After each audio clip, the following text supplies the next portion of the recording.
hazinan fa'atahu Jibrilu alaihi salatu wassalam faqala ya Muhammad ma hadzal huzn aqallahu ta'ala li ummatika khamsata asya'a wa lam yu'tiha li ahadin qalbak. Al-awwal qala Allah ta'ala ana inna dhanni 'abdi bi wa la yukhalifu dhanna. Wa thani min satara 'alayhi fid dunya la yafdahu yawmal qiyamah.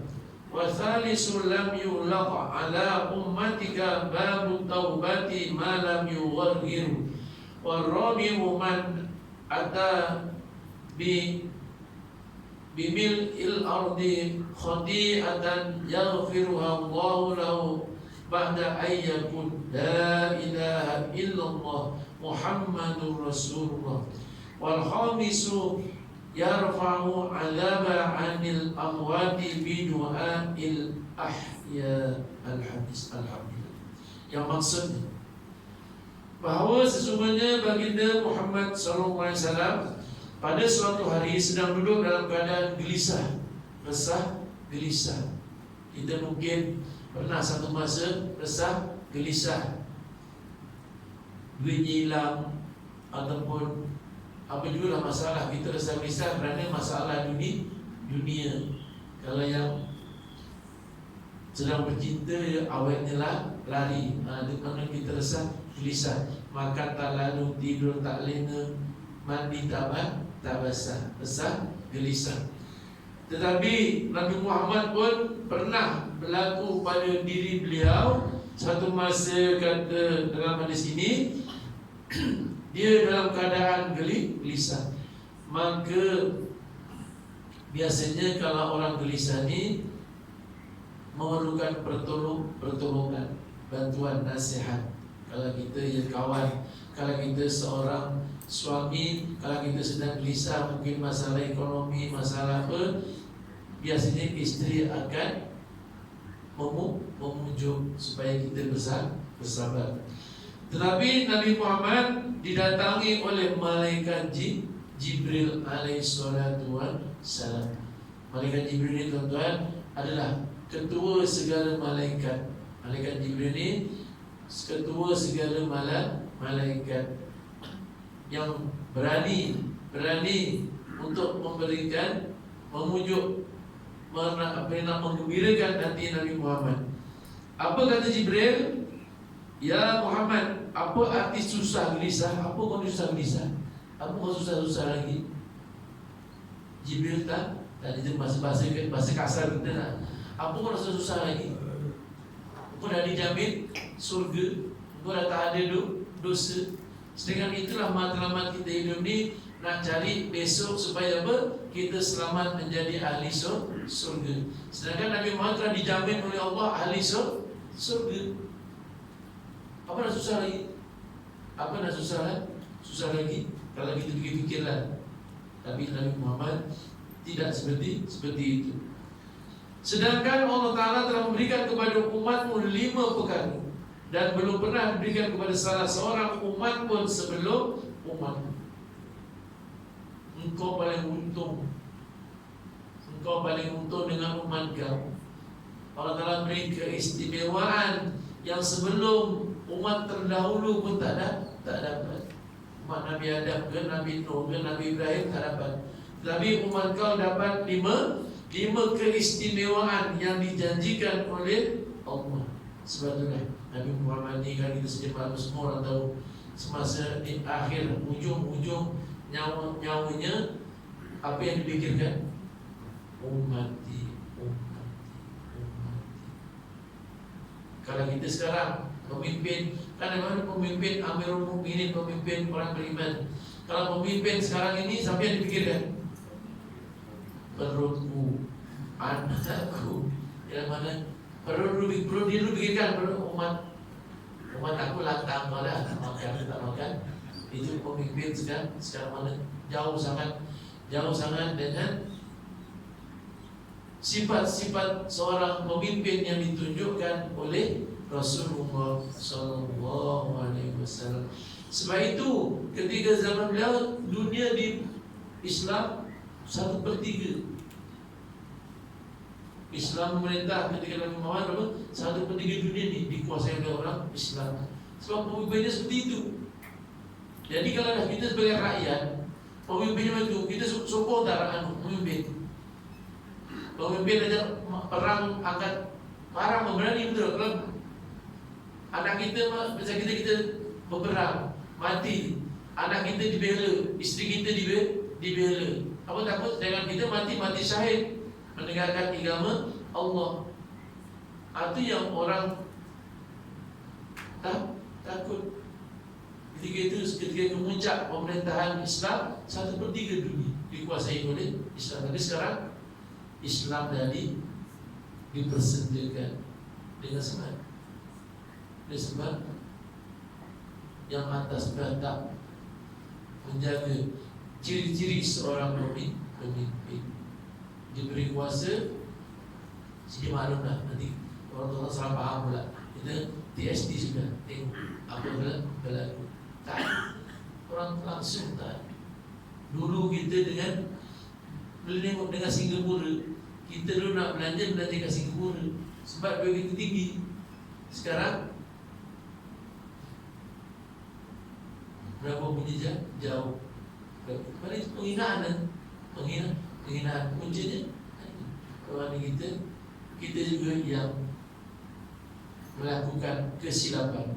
Alhamdulillah, mudah-mudahan jangan terus dan Allah Ta'ala perbetulkan. Dan apakah 5 perkara itu? Al-awwal qala Allah Ta'ala ana inda dhanni 'abdi bi wa la yukhalifu dhanna. Allah berfirman, ini Allah Ta'ala berfirman, bermakna kata-kata Allah. Apa dia? Aku menuruti persangkaan hamba-Ku. Jadi Allah ini, tuan-tuan, besok ketika kita mati kembali kepada Allah, bermakna Allah dia nak menentukan kita itu baik ke tak baik, dia ikut apa yang orang yang ditinggalkan. Kalau ada kematian, siapa yang meninggal? Ini Haji A, contohlah Haji A, habislah hutang aku banyak pada dia hutang aku banyak, itu ini semua tak selesai lagi. Bermakna sangka apa? Sangka kawan-kawannya yang ditinggalkan. Siapa yang tak baik. Jadi orang Ta'ala berkata dia itu tak baik sebab kawan-kawan sangat tak baik. Sebab itulah kita kalau ada kematian, walaupun dia jahat macam-mana, kita cakap baik. Tapi untuk kat sini, kalau tak tahu kat sini, kalau di tempat saya pernah solat di Balik Raja, di Surat di satu masjid di Balik Raja. Satu masjid itu saya sembahyang hari Jumaat, tak silap saya. Jadi sebelum sembahyang jenazah, lepas sembahyang jenazah. Jadi sebelum sembahyang jenazah itu imamnya berpaling kepada belakang, ditanya, wahai jamaah, kita saksikan mayat ini dalam keadaan. Jadi jamaah cakap baik. Walaupun dia masa hayatnya wallahu alam, tapi kita berilah pertolongan kepada si mayat baik. Mudah-mudahan Allah Ta'ala berkata baik selamat. Tapi kalau dia tak baik, dia tak baik. Sebab itu kalau ada mayat, jangan kata dia tak baik. Jangan cerita keburukan dia. Jangan cerita keburukan dia. Itu menjadi saksi kepada Allah. Jadi kalau kita berkata dia tak baik, alhamdulillah.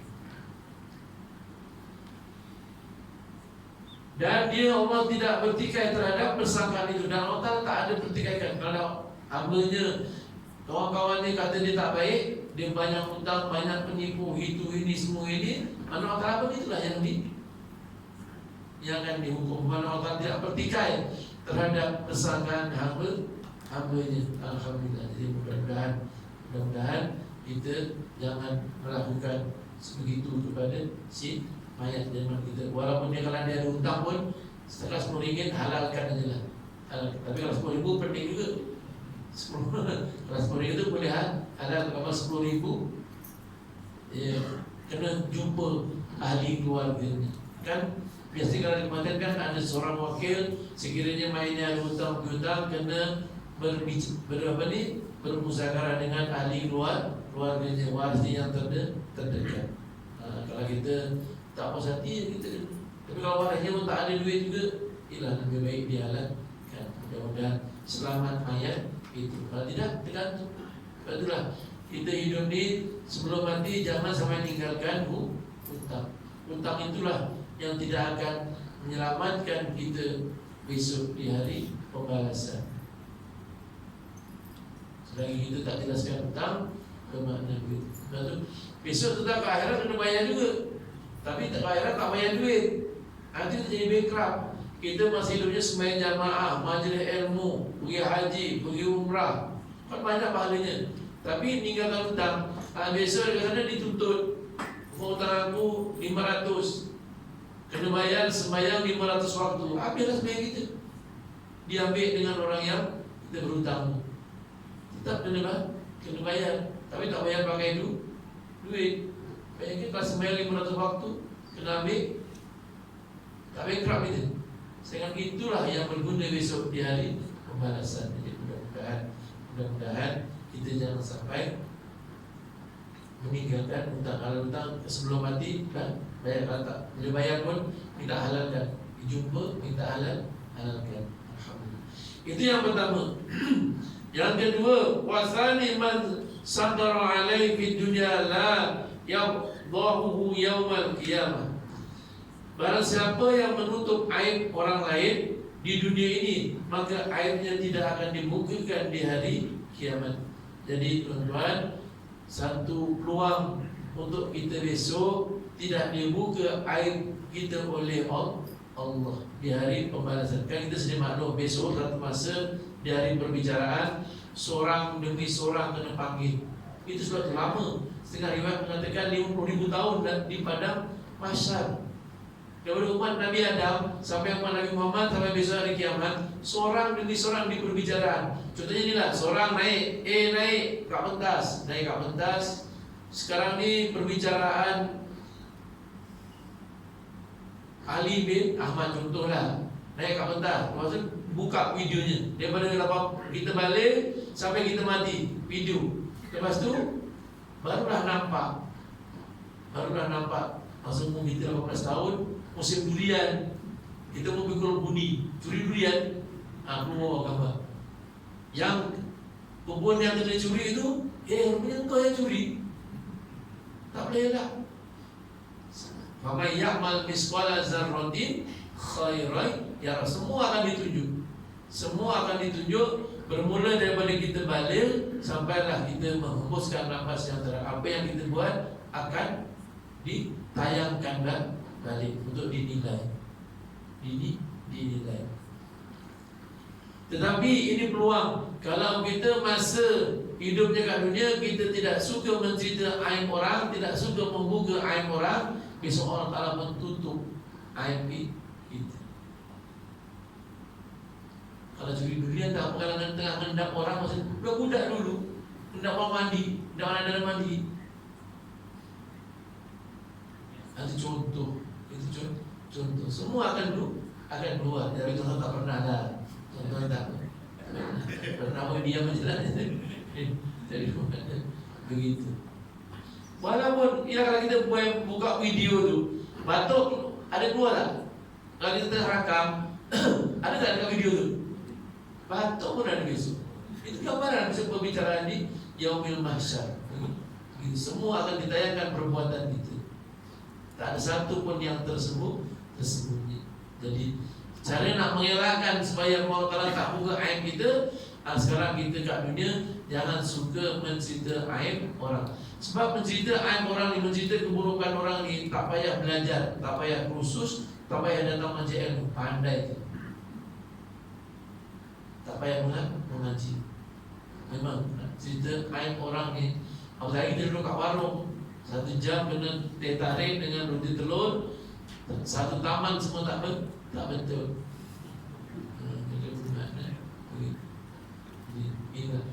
Mudah-mudahan ini sebagai panduan bermakna kita jangan suka mencerita hal orang. Itu yang kedua. Yang ketiga kata Rasulullah, wasalisu lam yuhlaq ala ummatika babu taubati malam yuwarghiru.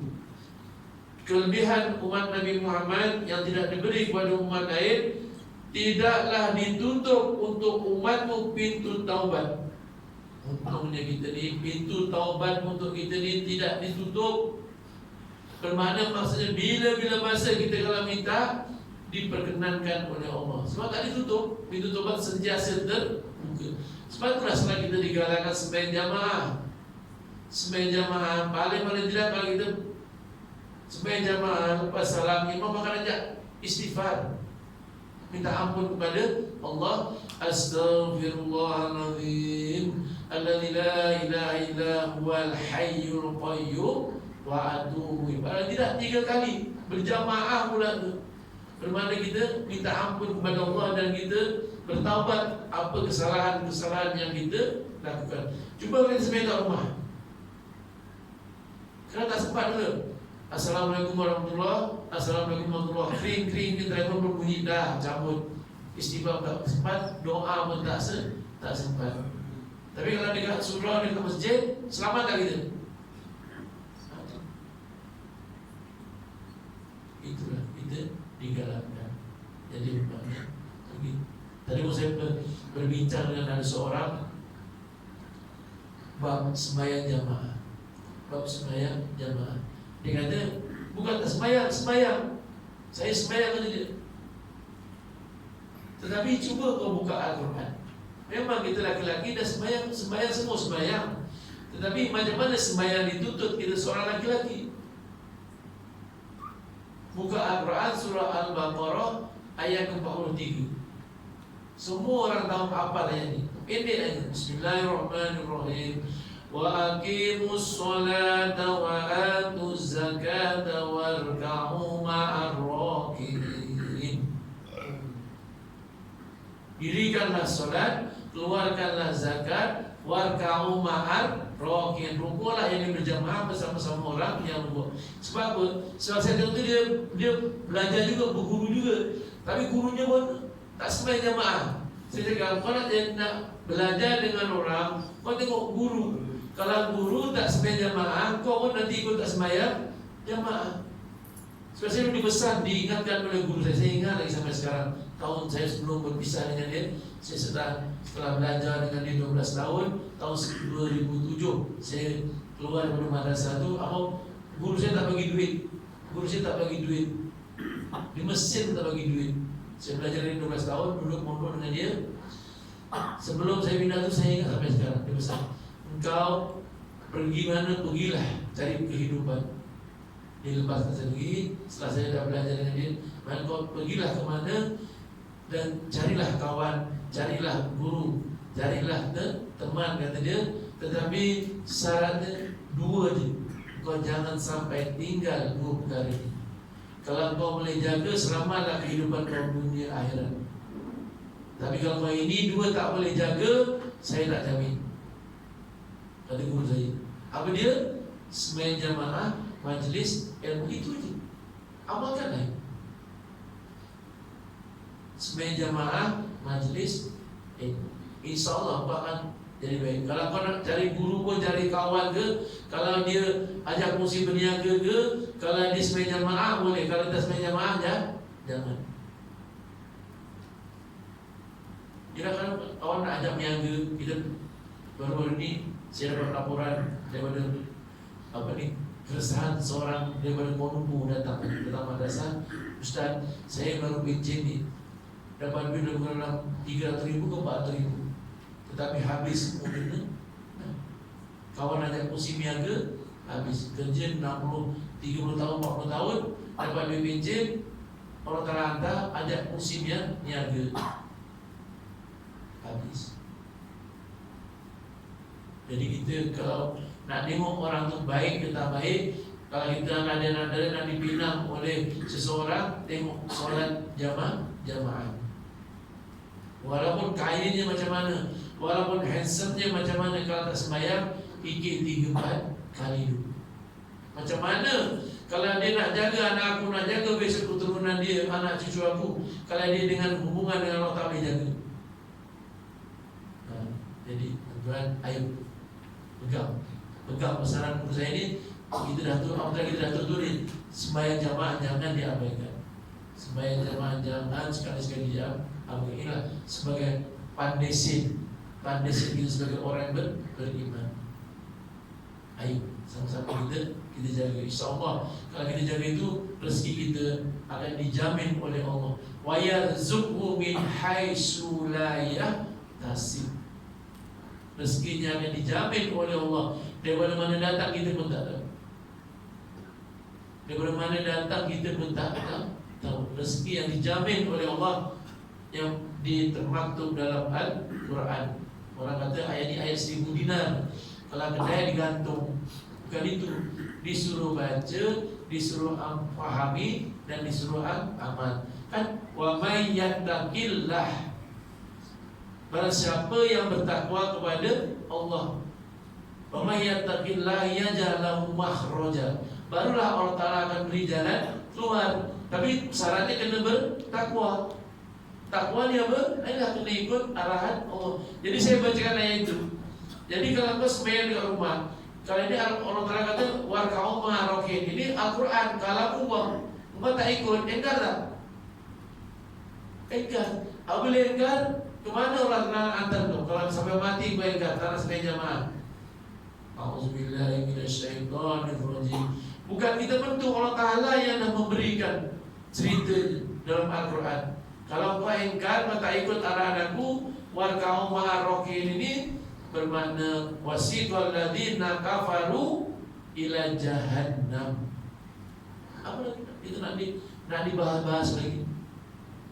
Allah takkan suruh berjamaah, kita tak ikut, engkar. Wasiqal ladzina kafaru ni engkar ila jahannam, dihukum dalam neraka jahannam. Jelas. Tapi bukan kita yang nak menghukum orang yang tak berjamaah masuk neraka jahannam. Allah Ta'ala cuma saya baca ayat Al-Quran surah Az-Zumar ayat ke-71. Kita manusia bukan nak menghukum, cuma nak memberi panduan. Ini rujukannya daripada Al-Quran. Qala Rasulullah sallallahu alaihi wasallam, taraktu fikum amrayni lan tadillu abadan in tamassaktum bihima, kitab Allah wa sunnati. Rasulullah bersabda yang maksudnya, yang aku tinggalkan kepada umat aku dua perkara. Kalau kamu berpegang teguh kepadanya, lan tadillu abada. Dia la tu pun tidak, ma tu pun tidak, lan tu pun tidak. Tapi kalau kenapa dalam ayat ini, dalam hadis ini Rasulullah menggunakan perkataan lan? Tidak juga maknanya. Tapi kalau kita belajar ilmu nahwu, lan ni maknanya lan nafi istibalil baqi. Kamu tidak akan sesat sampai bila-bila, sampai hari kiamat, kalau kita berpegang kepada Al-Quran dan Al-Sunnah. Tadi Ustaz betul ya? Lan nafi istibalil baqi. Kalau macam la itu tidak, mungkin boleh berlaku. La itu tidak juga, tapi mungkin boleh berlaku. Kalau dia tu tak boleh lah, dengan nak sekolah sampai tingkatan 5. Tapi kalau dia belajar boleh tak? Nanti mana la tu masih boleh berubah. Tapi kalau lan memang tak boleh sampai hari kiamat. Maksudnya kalau kita berpegang kepada Al-Quran dan Al-Sunnah, jangan takut, tidak akan sesat. Ini janji Allah. Jadi mudah-mudahan kita diberi kekuatan. Bayangkan, ini kan satu peluang yang perlu kita syukuri. Sebab kita sebagai umat Nabi Muhammad, kita dosa kita memang banyak, tuan-tuan. Maksudnya cakap ini banyak dosa, memang terlalu banyak dosa. Kalau saya daripada Pontian nanti 1 jam dekat atas jalan raya, macam-macam dosa saya dapat. Dosa betis amoy, dosa betis makcik. Dah makcik, dah tua, naik motor, yelah memang rezeki dia motor, tak salah. Pakai kain, takkan makcik nak pakai seluar jin, pakai kain, tak pakai seluar panjang dalam, dah nampak betisnya. Kita belakang, takkan tak ada nak kejam. kena sondol. Ialah macam-macam gini yang kalau suaminya cuma ada yang motor, alhamdulillah ia syukuri. Tapi kalau naik motor pakailah seluar, dah pakai kain, dalamnya pakai seluar banyak, kalah nampak. Maka kita tak terselak. Dah tu pun jelek juga. Sampai kan naik kereta sampai tu. Sampai tengok sudut belakang tu. Putihnya. Tak ngaku tu. Jadi dosa kita banyak. Tetapi inilah peluang yang dijanjikan oleh Allah. Pintu taubat kita sentiasa terbuka selagi belum nyawa kita disampai ghar dari mana hakum dan dah habis itu dah tutup dah tu. Kali dah tutup. Kalau sekarang ni masih terbuka luas. Cuba kita renungkan atuk kita Nabi Adam. Nabi Adam buat salah satu. Kena keluar daripada surga, kena turun ke dunia. Nabi Adam diturunkan di Selon. Istrinya Siti Hawa nenek kita diturunkan di Jeddah. Di Jeddah. Selama 40 tahun cari daripada Selon, berjalan kaki, belum ada kapal terbang, sampan pun tak ada. Nabi Adam orang yang mula-mula turun ke dunia, jalan kaki daripada Selon 40 tahun, minta ampun kepada Allah atas kesalahan. Kerana apa? Kerana melanggar perintah Allah satu. Bayangkan kita berapa banyak melanggar perintah Allah. Yang Nabi Adam satu. Apa kata? Apa kesalahan Nabi Adam? Wahai Adam, kau duduklah kat surga ni. Apa kau nak buat, kau buat. Tetapi cuma satu je, kau jangan hampiri pokok. Namanya setan. Benda yang disuruh itulah yang ada kat surga apa pun dah. Semua ada. Sungai madu, sungai susu, sungai arak, buah-buahan, bermacam buah-buahan. Tetapi pokok itu juga yang nak pergi. Yang dilarang oleh Allah itu bermakna inilah sifatnya manusia itu. Benda yang dilarang itu yang nak dibuat. Itulah di atas hasutan syaitan laknatullah. Bayangkan 40 tahun baru diterima taubatnya di Jabal Rahmah, di padang Arafah. Bayangkan. Jadi kita umat Nabi Muhammad, walaupun dosanya sebanyak buih di lautan, penuh antara langit dengan bumi, kalau kita betul-betul insaf, sedar kemana kita ni dah banyak dosa, minta ampun kepada Allah, banyakkan istighfar, mudah-mudahan kita di jalan keluar oleh Allah, di jalan keluar. Tapi nampaknya syukur kepada Allah, kita di sini Allah tadi jalan keluar ni, kerana kita diajak berzikir. Zikir ni Masya Allah tuan-tuan, sebenarnya berkat. Tadi pun saya pergi istana tentu sama nak membuat urusan madrasah. Ditanya saya, Ustaz boleh tak? Mana berkaitan dengan zikir yang kita amalkan tu? Isteri aku dah meninggal ni, tekuk je. Memang betul. Tetapi sebenarnya zikir tarekat yang kita amalkan ini, yang bawa ke Malaysia daripada Indonesia, Sultan Abu Bakar. Ada sejarah dia. Istana semua tahu. Anak cucu dia semua.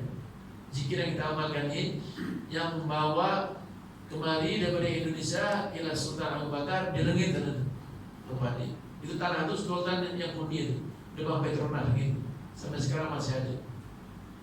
Sampai sekarang masih ada sejarahnya. Sejarah. Dia orang istana pun amalkan juga zikir daripada hantuk nenek dia dulu. Jadi kita bersyukur Allah Ta'ala hantar. Jadi apabila Allah Ta'ala kita jaga. Kita jaga, sama-sama jaga. Sama-sama kita ayo hidupkan suasana zikir. Indah nak menyelamatkan kita. Yang nak menyelamatkan kita bukan harta, bukan anak, bukan pangkat. Allah dah rakamkan dalam Al-Quran, A'udzubillahi minasyaitonirrajim. Yauma la yanfa'u malun wala banun. Hari di mana yauma itu hari kiamat, hari pembalasan. Hari di mana harta dan anak sudah tak ada guna. Besok satu masa di hari pembalasan, walaupun Kita akan dihiburkan di yaumil mahsyar, walaupun kita jumpa isteri kita, jumpa anak kita, jumpa suami kita, jumpa menantu kita, dia sudah tak dapat memberi pertolongan. Kalau kat dunia kita susah, mungkin anak tolong, menantu tolong, betul, isteri tolong, tapi besok dekat sana nafsi. Kat dunia tak ada nafsi. Tapi kalau ke akhirat, besok berpandukan kepada ayat ini, yauma la yanfa'u malun wala banun. Hari di mana harta dan anak sudah tidak dapat memberi pertolongan. Jadi apa artinya kita kat dunia ni yang kita sayang-sayang duit, betul? Kita kumpul-kumpul duit, kita kumpul-kumpul harta, kumpul-kumpul rumah, kumpul-kumpul kenderaan. Anak semua masih mesti kita sayang. Rupanya besok tak boleh tolong. Tapi kalau tak boleh tolong, apa yang boleh tolong? Nampak? Adilnya Allah Ta'ala tu diberitahu juga dalam Al-Quran. Besok anak, bini, harta semua tak boleh tolong. Ini yang boleh tolong. Apa dia?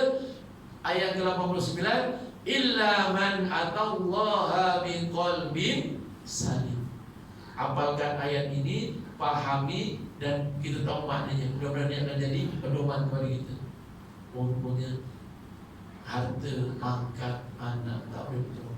Yang boleh tolong illa man atallaha biqalbin salim. Hati yang selamat, hati yang bersih, hati yang tak ada setitik noda. Nabi Muhammad maksum, tak pernah buat dosa, dan jaminan Allah Nabi Muhammad maksum. Nak jumpa Allah, peristiwa Isra Mi'raj, kena belah dan dia kena keluarkan hatinya, kena basuh dengan air Zam-Zam. Masih tak puas hati juga. Allah Ta'ala nak jumpa aku, mesti hatinya kena betul-betul bersih. Sedangkan Allah Ta'ala maha mengetahui. Tapi kan kita sendiri maklum, sebelum Nabi Muhammad bermula bergerak daripada Masjidil Haram, kan indah kerja malaikat Jibril dan Israfil membelah dada Nabi Muhammad, dikeluarkan hatinya, dibasuh dengan air Zam-Zam, dimasukkan, barulah berjalan. Betul? Ini kan satu, kita kena fikir, kita pun satu masa akan kembali kepada Allah. Agak-agak hati kita macam mana agak-agak? Dah bersih belum? Sebab tu kalau hantar kita zikir sir, zikir nak pembersih hati. Qala Rasulullah sallallahu alaihi wasallam, syifa'ul qulub zikrullah. Buka dalam kitab Tamihul Ghafilin bab zikir, kata Rasulullah, syifa'ul qulub, penawar, pembersih, perawat hati, bukan apa? Sekarang dengan macam-macam ubat, bam lah, itulah, bermacam-macam. Bukan. Syifa'ul qulub zikrullah. Dengan kita berzikir kepada Allah, mudah-mudahan hati kita akan jadi bersih. Kan betul itu. Jamaah kita dihantar kumpulan zikir. Satu nikmat itu, tuan. Tuan boleh tengok nanti perubahannya. Ya, saya banyak buka cawangan-cawangan zikir ni. Ada perubahan yang drastik daripada perasarannya, jamaahnya, ada perubahan. Kalau kita jaga zikir ini, Masya Allah, Allah akan berikan bermacam. Mungkin kita tak perasan, sebab kita tidak menghayati. Insya Allah hati kita akan sentiasa terikat, ingat kepada Allah, sentiasa kasih, sentiasa cinta kepada Allah. Contohnya, hari ini malam Rabu, petang tadi kita pernah terfikir dah, lepas asal malam Rabu ada kuliah. Itu mana ingatan kita kepada Allah. Kembali kita, ini Maghrib pukul berapa? Dan kita sentiasa, besok subuh pukul berapa? Kembali hati kita sentiasa ingat untuk mentaati perintah Allah. Jadi mudah-mudahan dalam sesuatu kegiatan sejarah.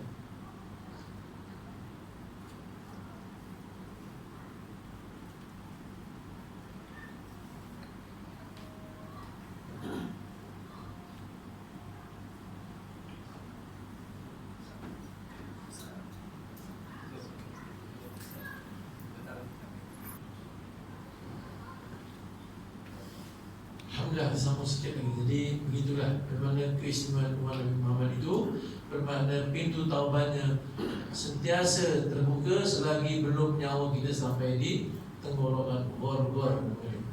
Dan dalam kitab ini dijelaskan muka surat 149 itu dan muka surat 149.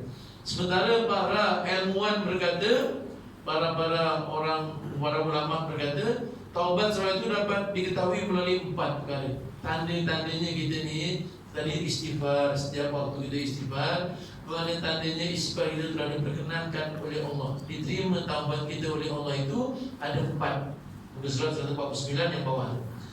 Yang pertama, tandanya taubat kita itu diterima oleh Allah, dia menahan lidahnya dari perkara yang berlebih-lebihan, dari ghibah, menceritakan orang lain, dan mengadu domba, hasud menghasut, dan dari kata dusta, bohong.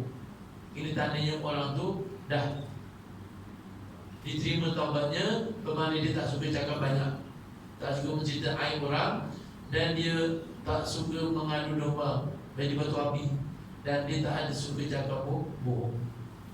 Yang paling susah sekali kita mungkin, kalau kita nak cerita orang mungkin senang, kita diam aja.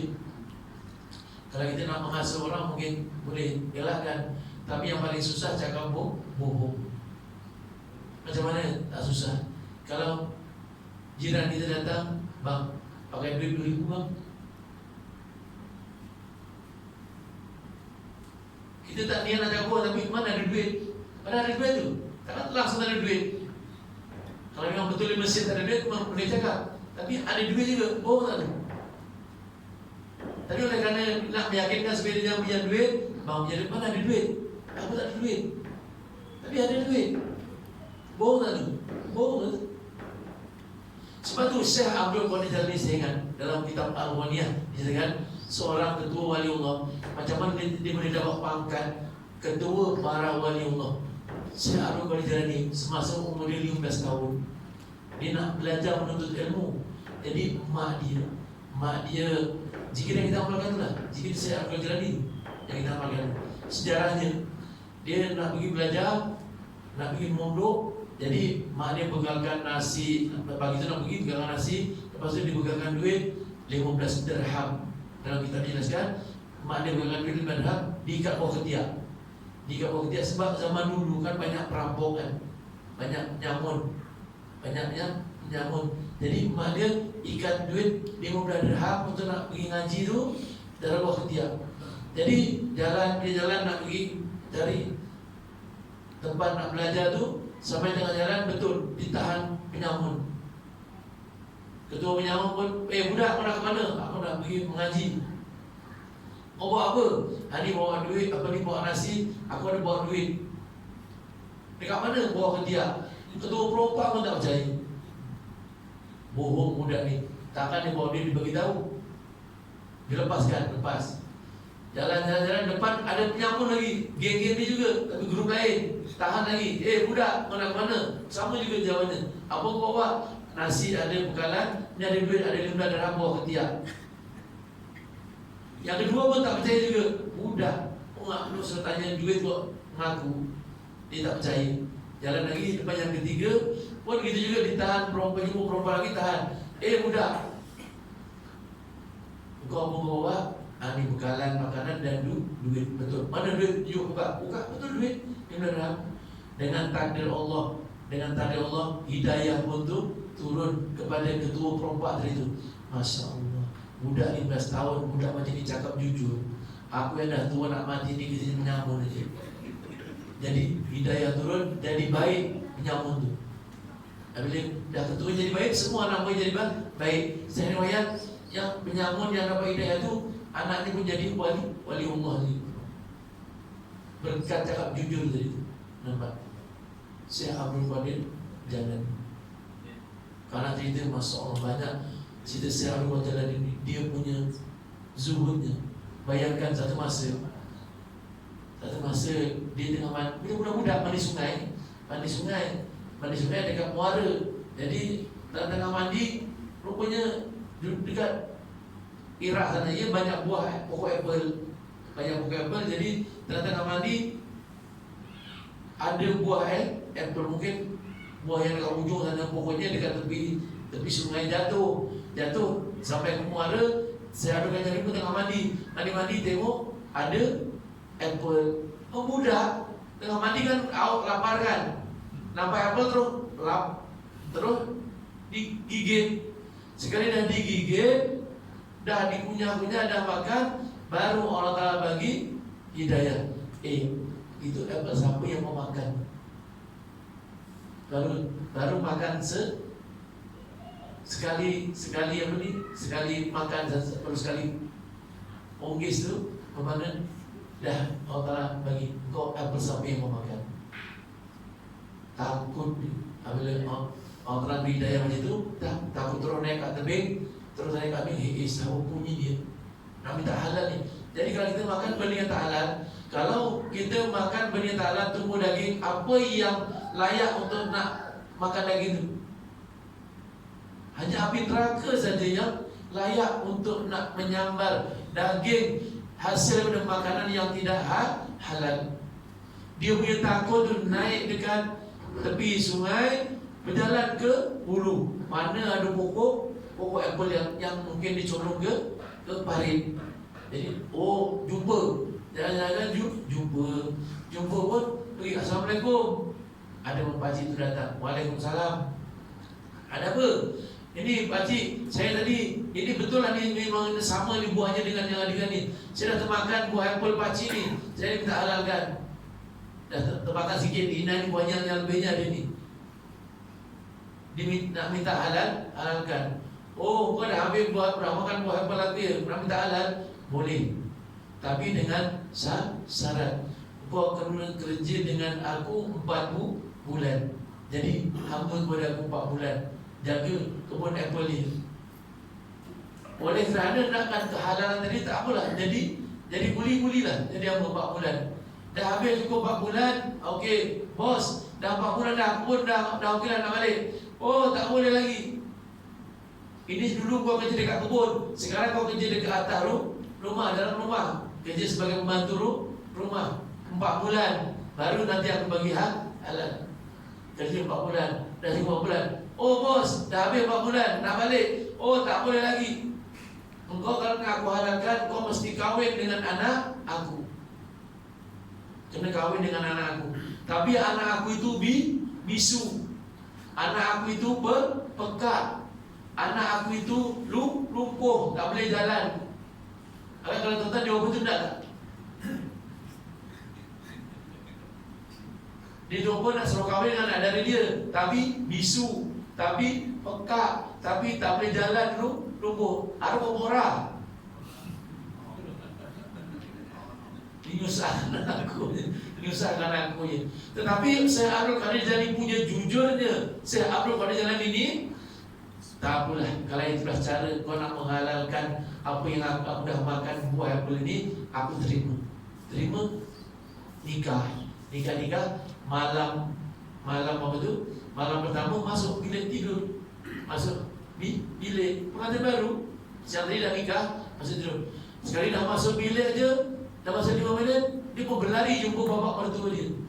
Bapak mertuaku, kau ni salah ni. Kata kau anak kau lumpuh, kata kau pekak, buta, bisu. Aku tengok lawa. Yang buta tu dia tidak pernah melihat benda-benda yang haram. Yang pekak itu dia tidak pernah mendengar kata-kata dusta, kata-kata yang mengarut, kata-kata yang ucap. Yang dia lumpuh itu dia tidak berjalan, tak pernah berjalan ke tempat-tempat maksiat. Yang dia bisu itu dia tak pernah mencinta aib orang. Kalau kita tak ada, tak dapat. Tapi secara kerana itu oleh kerana jujurnya, orang yang jujur itu dapat bini orang Arab, lawan tak? Jadi ini yang sejarahnya sampai dia boleh dapat pangkat Sultanul Awliya, ketua para wali Allah. Kalau kita hebat sebiji, dia balik kat dia je. Sebiji macam ni suruh kerja 4 bulan, kita balik dekat Tuhan je. Kalau kita dah tak halal pun tak apalah. Iyalah. Ini bukannya banyak. Sebiji pun tak habis, suruh kita berapa bulan, kan gila. Tapi orang kalau dah yakin dengan janji Allah, dia sanggup begitu. Tapi hasil dia tengok macam mana dapat melahirkan. Masya Allah. Salah satunya imam yang kita ikuti, Imam Syafi'i itu keturunan Syekh Abdul Qadir. Banyak waris. Jadi mudah-mudahan kita pun akan mendapat kesawaban dengan apa amalan yang kita amalkan itu. Alhamdulillah. Itu yang pertama. Bersama kita ni. Ya, saya cakap boleh aja. Boleh pula boleh. Takut nanti Ustaz ni, wah panjang pula ni, kehidupan tak datang pula. Yang kedua, dia sudah harus dapat merasakan dalam hatinya tidak ada lagi sifat dengki dan memusuhi seseorang. Kalau kita nak tahu kita dah menjadi orang yang bertaubat, bermakna kita dah tak ada sifat hasad, dengki, iri hati, dan tidak ada sifat bermusuhan. Tak ada. Kita nak bermusuh. Yang paling susah ni wanita ni bermusuh-musuhan ni. Kalau dia kena madu, memang dia akan bermusuh-musuhan dengan madu sampai mati. Betul tu? Dia paling susah bermusuh-musuhan. Kalau seorang wanita kena madu, memang akan bermusuh-musuhan dengan bidimu muda sampai membawa ke mati. Dia tetap kena madu juga, tetapi bermusuh-musuhan dengan mati, bau surga pun tak cium. Sebab dia ada sifat bermusuh-musuhan. Kita umat Islam 3 hari bermusuh-musuhan tak tegur, mati tak ada peluang masuk surga. Sebab untuk memutuskan tali silaturahmi rohmi. Lepas kita jangan ada sifat bermusuh-musuhan. Kalau kita nak tahu, ya kalau sekadar contohlah, bukan suruh saya nak suruh suami pun suruh nikah lagi, di takdiran ada judulnya Alhamdulillah. Ada orang nak nolong aku basuh, nak nolong aku masak. Kalau musuh-musuh pun tak guna juga. Dah ketentuan, oh boleh bu? Alhamdulillah. Jadi mana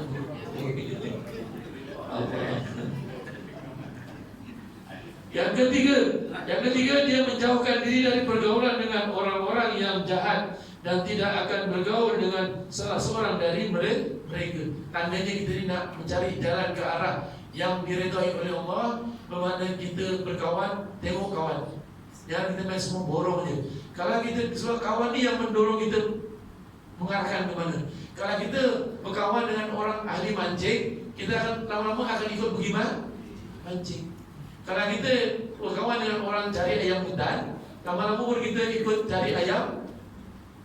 Jadi kita cari kawan yang orang yang rajin sembahyang jamaah, orang yang rajin majlis ilmu, orang yang ringan tulang, bersihkan surau, bersihkan kawasan surau. Kawan dengan itu. Lama-lama kita ikut orang yang suka azan, suka tidak buat baik. Kita lama-lama akan ikut. Sebab kita ni mudah ikut kawan.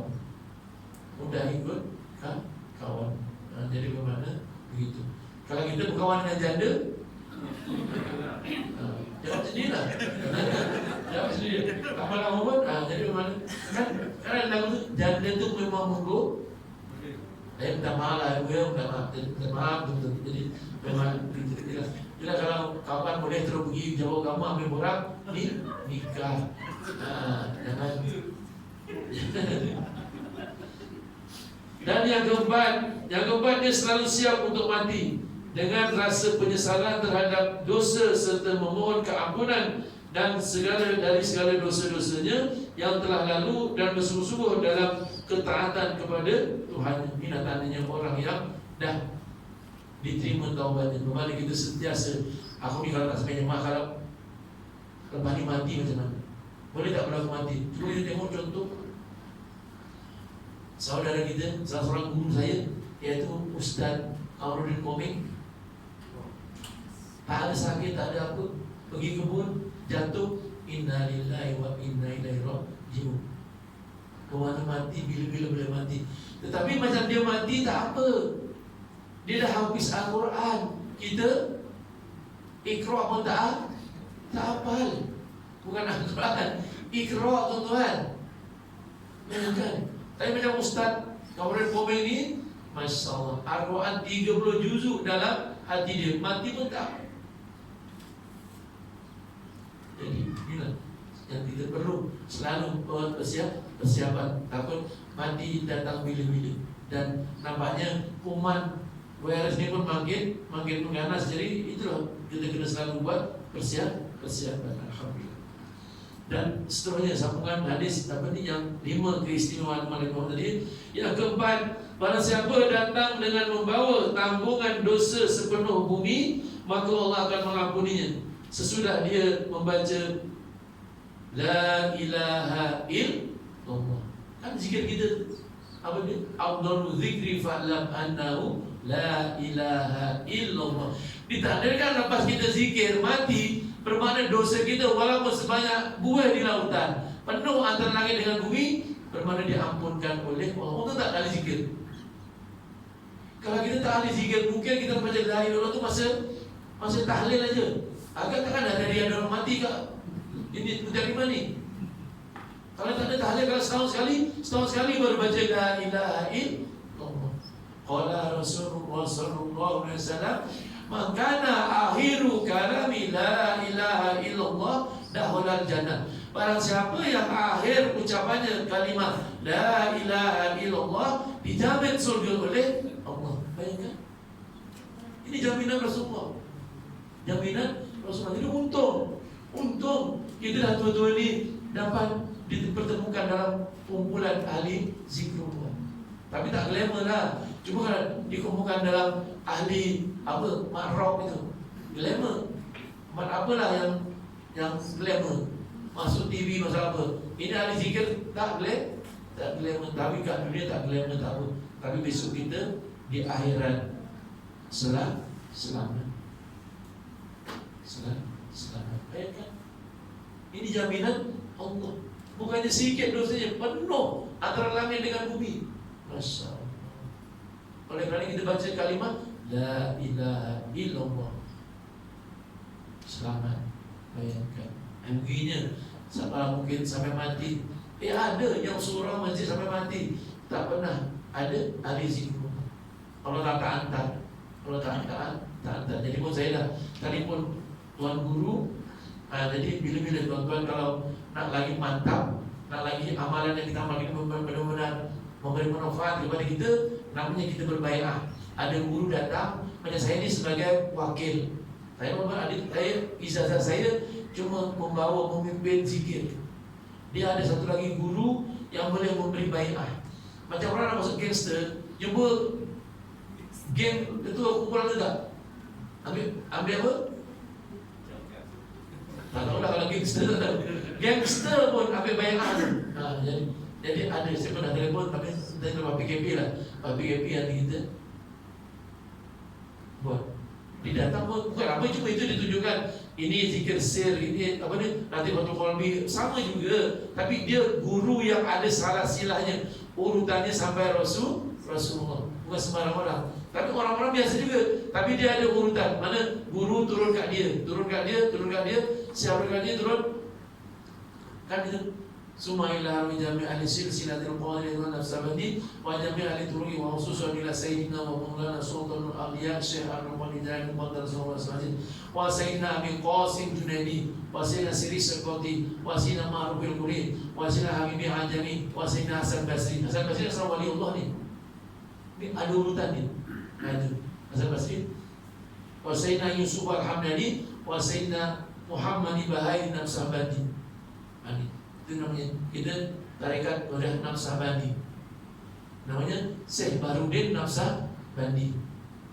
Sampailah ke saat ini ada namanya Imam Sulaiman, yang dia baru dapat ijazah sebab yang daripada Bapak Guru Kiai Effendi. Dia dah uzur, dia dah lupa-lupa.